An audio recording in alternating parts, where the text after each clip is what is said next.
சீன அதிபர் Xi Jinping திடீரென காணாமல் போயிட்டார் அப்படிங்கிற ஒரு செய்தி தான் வெளியாகியிருக்கு. இதனால சீனாவின் ஷி ஜின்பிங்கினுடைய ஆட்சி முடிவுக்கு வருகிறதா அப்படிங்கிற கேள்வியும் எழுந்திருக்கு.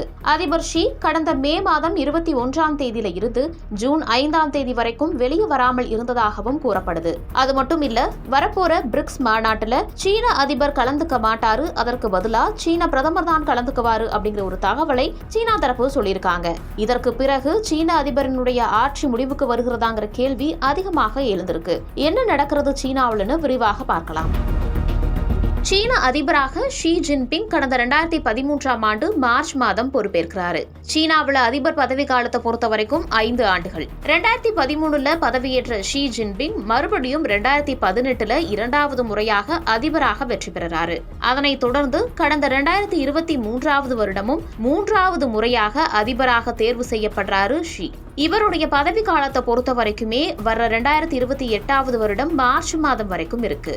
ஷி ஜின்பிங் தான் தற்போது சீன கம்யூனிஸ்ட் கட்சியினுடைய பொதுச் செயலாளராகவும் இருக்காரு. சீனாவை பொறுத்த வரைக்கும் ஒற்றை கட்சி முறைதான் நடைமுறையில இருக்கு. சீனாவுல சீன கம்யூனிஸ்ட் கட்சி தான் பெரிய கட்சியாகவும் இருக்கு. அதிபராக இருக்கக்கூடிய ஷி ஜின்பிங் கடந்த சில நாட்களா காணாம போயிட்டாரு, மாயமாகிட்டாரு அப்படிங்கிற செய்தி பேசப்பட்டு வருது. அவர் பொதுமக்கள் முன்பாக இதுவரைக்கும் தோன்றவே இல்லை, தொலைக்காட்சிகள்ல எந்த விதமான நிகழ்ச்சிகள்லையும் பேட்டிகள்லையும் பங்கேற்கவே இல்லைங்கிறதையும் சொல்றாங்க. அதே மாதிரி செய்தித்தாள்கள்லையும் அவரை பற்றின எந்த ஒரு செய்தியுமே வரலன்னு சொல்லப்படுது. இதைவிட முக்கியமான விஷயமாக என்ன பார்க்கப்படுதுன்னா, இந்த வாரத்தினுடைய இறுதியில பிரேசில்ல நடைபெறும் பிரிக்ஸ் உச்சி மாநாட்டுல பிரதமர் லீ கியாங் கலந்து கொள்வார்னு சீனா புதன்கிழமை அறிவிச்சிருக்காங்க.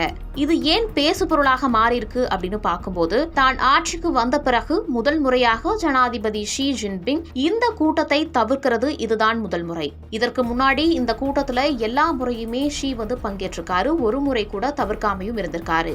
ஆனா இந்த முறை அவருக்கு பதிலாக சீனாவினுடைய பிரதமர் தான் கலந்து கொள்வார் அப்படிங்கிற ஒரு அறிவிப்பை சீனா தரப்பு வெளியிட்டிருக்காங்க. சீன அரசனுடைய அதிபர் ஷி ஜின்பிங்கினுடைய பிடி தளர்ந்து விட்டதாக தகவல்களும் வெளியாகியிருக்கு. சீனாவை பொறுத்தவரைக்கும் கட்சி, பொருளாதாரம் மற்றும் ராணுவ விவகாரங்கள்ல அதிபரினுடைய பிடி தளர்ந்துள்ளதாக ஒரு கருத்துகளும் நிலவுது. அதே நேரத்துல மத்திய ராணுவ ஆணையத்தினுடைய துணைத் தலைவர் ஜாங் யுக்சியாவிடம் தான் உண்மையான அதிகாரம் இருப்பதாகவும் தகவல்கள் சொல்லப்படுது. அதிபர் ஷி கடந்த மே 21ஆம் தேதியில இருந்து ஜூன் 5ஆம் தேதி வரைக்கும் வெளியே வராததும் இதன் காரணமாக தான் இருக்கலாம்ங்கிற ஒரு தகவல் கூறப்படுது. ஷிக்கு நெருக்கமா இருக்கக்கூடிய ராணுவ ஜெனரல்கள்ல சிலர் நீக்கப்பட்டுட்டாங்க, இன்னும் சிலர் அவங்களுடைய அதிகாரத்தில் இருந்து குறைந்த பதவிக்கு மாற்றப்பட்டு விட்டதாகவும் சொல்றாங்க. சீனாவை பொறுத்த வரைக்கும் ஆட்சி தலைமை மாற்றம் படிப்படியாக மட்டுமே மேற்கொள்ளப்படும் அப்படின்னும் அதே பாணிதான் தற்போதும் கடைபிடிக்கப்படுவதாகவும் சொல்லப்படுது. சீர்திருத்தங்கள்ல மிகுந்த ஆர்வம் கொண்டவரும் தொழில்நுட்ப ஆர்வலருமான வாங் யாங்கை அடுத்த அதிபராக சீன கம்யூனிஸ்ட் காய் நகர்த்தி வர்றதாகவும் தெரிய வருது. 72 வயதான ஷி ஜின்பிங் கடந்த 13 ஆண்டுகளா சீன அதிபராகவும் ராணுவத்தினுடைய தலைவராகவும் கம்யூனிஸ்ட் கட்சியினுடைய பொதுச் செயலாளராகவும் இருந்து வர்றாருங்கிறதும் குறிப்பிடத்தக்க விஷயமாக பார்க்கப்படுது.